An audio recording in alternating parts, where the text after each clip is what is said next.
ZAC's jealousy is out of control. Fatima might have hit her limit. And Angela is going to look out for her girl by keeping options on deck. What's good, y'all? It's your good sis Erica Vane coming to you right here on Erica Vane TV with another Zatima video. And in this video, I'm breaking down season 2, episode number 3, titled Close Quarters. If you're new here, go ahead and hit that subscribe button and turn on your bell notifications so you don't miss out on any of my Zatima conversations, because I break down every episode as well as go into conversations around storylines, each character, major moments, and more. I think that you're going to love it here, so subscribe and join the tribe. Now, without further ado, let's get into the episode, which opens on thirsty-ass Angela waiting on Mr. Fix-It to get back to Fatima's car with the tire that he is fixing so that she can shoot her shot. But she also calls Fatima and reminds her that she needs to be keeping her options open, and maybe Paul is one of those options. But Fatima ain't thinking about Paul and is paying Angela no mind after the night her and ZAC just had. For the first time, I believe that Fatima got a real peek at what ZAC's rock bottom looks like. And it's even more intense than the ZAC at physical rock bottom. Y'all remember the ZAC with no money, no house, no car, and fresh out of a long-term relationship that was wreaking havoc over his emotions. This is his childhood trauma-induced emotional and mental rock bottom. And while intense, it created a moment for Fatima to bond with her man even more. Now this morning, she is here to reassure him of her love and support. And I love how she said, "I will tell you as many times as I have to so that you never have to doubt it." Again, Fatima shows her emotional and mental maturity, giving ZAC something that she has been asking for from him, but he can't seem to give. ZAC is insecure when it comes to love, and that is clearly a survival state and trauma response brought on by his mom's frequent and consistent abandonment of him throughout his life. Fatima has struggled with feeling secure that ZAC is overcaring, and instead of being willing to say to her, "I'ma say it as many times as you need to hear it so that you will never have to doubt it," ZAC fights back, protests, cops attitudes at the mere thoughts. While I want to continue to root for Zatima to make it and be that couple goals that everyone wants them to be or makes them out to be, ZAC is going to have to figure out a way to grow, heal, and match Fatima's energy, because at this point, it's unfair for her in their relationship. Before they can fully make it off to work, because ZAC has to drop Fatima off because she don't have her car. And yes, y'all, I forgot to mention this in my last breakdown. I'm so sorry. But girl, Fatima, where was you going to go get that side chick from out the car last episode, honey? Your car was still at work. Tyler Perry, keep up. Keep up, because we on it, honey. We's on it. Outside the house, Fatima has yet another run-in with Deja. And this one was kind of giving unprovoked, girl.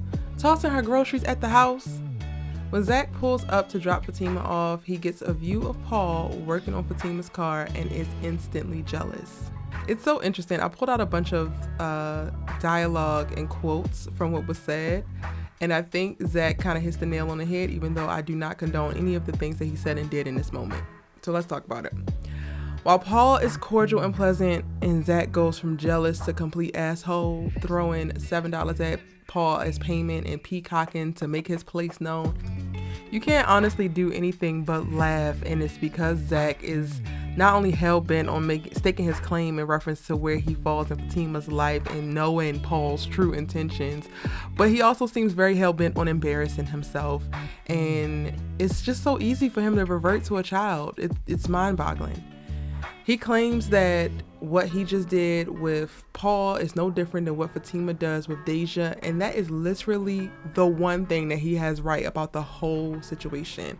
Fatima has a visceral, jealous, completely anti-Deja response every time she sees her, every time she hears her voice. And sometimes, not all the time, but sometimes it comes off a little bit unprovoked, like the time that we just watched previously with her tossing the groceries. It's just a visceral, jealous reaction. However, the way that I think that ZAC has it wrong in this is that Deja has actually taken action to show her romantic interest in very inappropriate ways with ZAC, giving Fatima at least a leg to stand on when it comes to her confrontation with her at all times. You just pulled up into this parking garage, are just now seeing this man for the first time. This man has gone out his way to do something nice for your woman, and I get what that says to men. Okay, cool. But up until this point, you have no leg to stand on in reference to what his true intentions are, because he has yet to step out of the way and disrespect y'all's relationship, as Deja does on the regular. So while you and Fatima do have similar jealous responses, I think that you need to realize that you were completely unprovoked and Fatima's only sometimes unprovoked. Now, I would love to hear what y'all think about the whole situation with Fatima, Paul, and ZAC in the parking garage. Drop your comments in the comment section down below so that we can keep that part of the conversation going.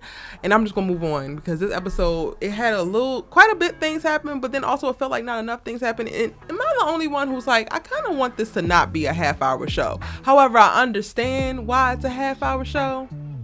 I don't know. I'm a little conflicted there. But Bryce pops up at Angela's job begging for her to explain why she's been ducking him. And instead of coming clean, sis just avoids. But then also, speaking of pop-ups, the boys found out where Zac's office is, and they supposedly are checking up on him, and they pop up there. They are supposedly so in tune, which basically just means that Nate talked to Jeremiah, so they know about Zac and his mama and that whole situation, or not necessarily the details of it, but they know that when Zac interacts with his mama, it's gonna be trouble. But I also want to know, Nate, why are we so cool with Jeremiah when we know that Jeremiah is trash? Cause you're trash. It's given. Pretty much. Oh, his friends annoy the hell out of me. Before we get into the nitty gritty at the office and Zac winds up opening up to Tony, we get a moment where Bryce pops back up at the office and Zac is still awkward and trying to keep him away from the boys. And I'm just like, can Zac not be childish at any point? Like, at this point, why are you even coming in the office to play on this little laptop? You could have stayed your ass home if you're this uncomfortable around Bryce, because at the end of the day, Bryce made all of this happen for you. And don't get me wrong, it was definitely sexual assaults. He definitely should not have kissed you. I 100% stand on that. Like, that was completely inappropriate, and I get it. However, I wish that Zac was just responding a little bit more maturely to all that is actually transpiring when it comes to him and Bryce, because it's annoying to watch, honestly. And with Bryce coming pretty much hat in hand, it also feels a bit overly aggressive all the time. Thankfully, Tony isn't buying that Zac is good, because, he kept saying, I'm good, I'm fine. And as a good friend would, he presses the issue. Now, I ain't saying that Tony is the best friend, but he probably the best that Zac damn got. He presses the issue and then actually gets Zac to talk. And after getting Nate to go wait in the car, of course, Zac confesses to how he's feeling like he owes his mother and his brother. But we don't really get a ton more from that. But they have a little cool bro to bro moment, and Zac is able to give Tony a peek in, but not a deep dive look in, and just reaffirms like, yo, I'm here for you, I got you, so just let me know, just holla if you need. And then he goes off. Now, I'm gonna skip over the Fatima and Paul situation and come back to it, because I want to talk about what also happens at Zac's office that sends Zac to Fatima's office by the end of the episode, because him and Bryce actually get into it. Bryce comes into Zac's office, or Zac's part of the office, and is wondering if Angela is being weird towards him because Zac told Fatima about what happened. And of course, Zac says, yes, I did. Of course I did. This makes Bryce agitated because he wanted to be the one to tell her, but Zac completely misses the implications of this. He doesn't realize that he accidentally outed Bryce by speaking his truth. And I'm gonna say air quotes around speaking his truth, because that's what he points to. He's like, yo, I told my girl my truth, which is true. And it's understandable to me how Bryce is angry, because your truth also winds up outing this clearly bisexual and or queer man, however he wants to identify. It's not clear, hasn't been communicated. Bryce gets a little bit more confrontational than we have ever seen him. He's talking about, it's just a kiss, you act like I murdered your mother. And this is when the situation takes a turn for the potentially violent, clearly triggering Zac. He pushes Bryce up against the wall. It looks like he's about to cave this boy's face in before he tells him, don't ever say anything else about my mama. I can't even think about what the exact words are. He just puts the fear of God in Bryce and then walks off, and ultimately ends up at Fatima's job, getting on the elevator when they're about to try to get off and seeing something he don't want to see. Now, what did he see? In the elevator, going back, Fatima gets forced to go upstairs to the construction zone to complain about the noise, and on the way down, her and Paul get trapped in the elevator. She learns that Paul doesn't like small spaces because of his time in the military and duty in the Middle East. Then we learn that Fatima's father was actually in the army, and Paul's dad started this construction company that he is currently running. Some of the important dialogue that is said is that Paul says, any man that would be that disrespectful in front of you. And I'm like, it's the points being made for me, Paul. The pleasant moment in the elevator grows a bit tense as Fatima is trying her best to apologize on ZAC's behalf. And Paul takes the opportunity to tell her that ZAC is just simply disrespectful and they would not get along. Stop trying to make fetch happen, Gretchen. To be honest, he's right. And continues to be right, noting that he knows ZAC's type, that he has seen that man before.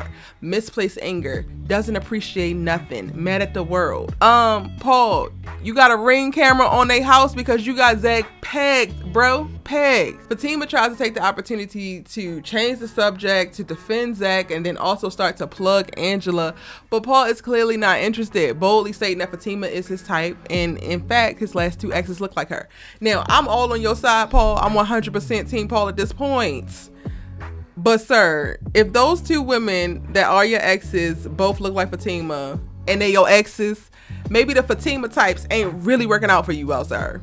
That's all I'm gonna say. This conversation turns to Paul applying pressure real quick, pointing out how stunning Fatima is and how lucky ZAC is.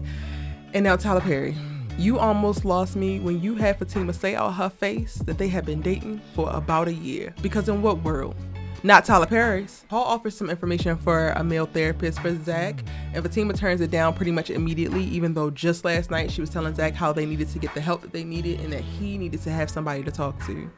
I get it, girl. The information coming from Paul might seem a bit sus, but girl, he also don't need to know that it came from Paul, and this actually seems like the perfect thing for Zachary Taylor. So do the right thing, Fatima. It's gonna save you as well as this damn relationship. Now, by the end of the episode, as I mentioned, the elevator opens, it starts running again because they were trapped in there for about an hour. And as the door opens, they get shaken up a little bit. Fatima falls over and ZAC appears to be able to witness Fatima getting up off her knees, even though she's just almost falling over. And that's how the episode ends. And now it's your turn. Let me know what you thought about the episode, y'all. I have mixed feelings about so many things. I want to root for and just have tons of empathy for ZAC. However, I also feel like he just could do so much better.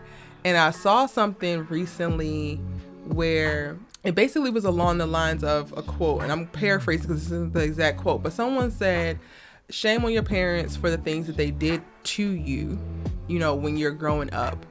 But shame on you for staying the way that they might have made you. And I think that that's something that really applies to ZAC as a character, because it's one thing to have childhood trauma and generational curses and all of that. But as we get older, as we live a little, as we experience more, learn more, get exposed to various things, right? It's our responsibility to make better choices for us. It's our responsibility to reparent ourselves. It's our responsibility to reposition ourselves in our lives, to live lives that we actually want to live and that we can find happiness and true love in. It's our job to work on our own healing. And for me, ZAC is stuck in this place where he's expecting and almost demanding of everybody around him to fix him or to fix the situation or to make certain things right. And there's nobody that's going to be able to make anything right.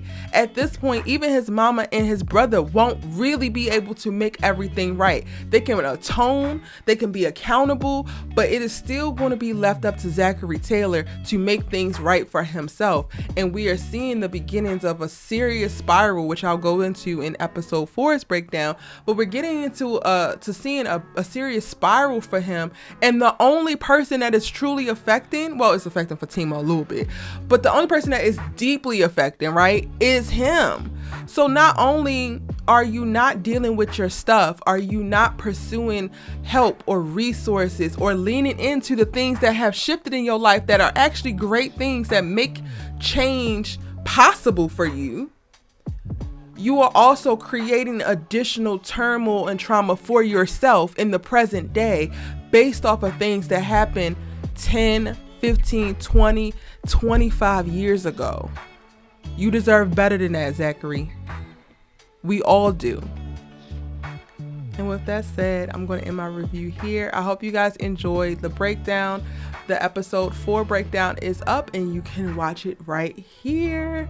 Hit the subscribe button if you haven't already, and I'm jumping into the comments to see what y'all got to say about the episode.